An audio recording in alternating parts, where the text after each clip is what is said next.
पौराणिक कथा के अनुसार एक बार एक गरुड़ और एक मादा लोमड़ी नर्मदा नदी के पास एक हिमालय के जंगल में रहते थे। दोनों ने कुछ महिलाओं को पूजा करते और उपवास करते देखा और खुद भी इसे देखने की कामना की। उनके उपवास के दौरान लोमड़ी भूख के कारण बेहोश हो गई और चुपके से भोजन कर लिया।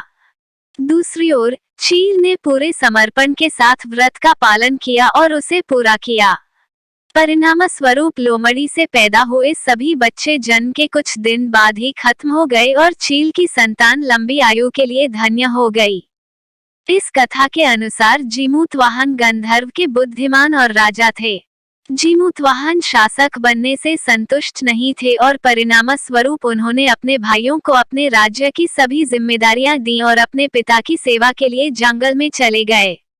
एक दिन जंगल में भटकते हुए उन्हें एक बुढ़िया विलाप करती हुई मिलती है। उन्होंने बुढ़िया से रोने का कारण पूछा।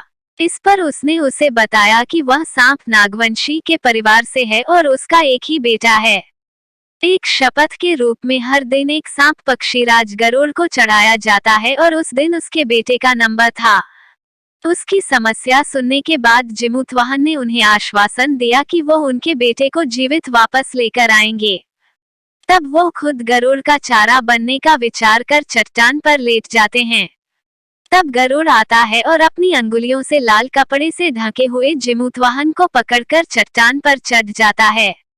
उसे हैरानी होती है कि जिसे उसने पकड़ा है वो कोई प्रतिक्रिया क्यों नहीं दे रहा है। तब वो जीमूतवाहन से उनके बारे में पूछता है।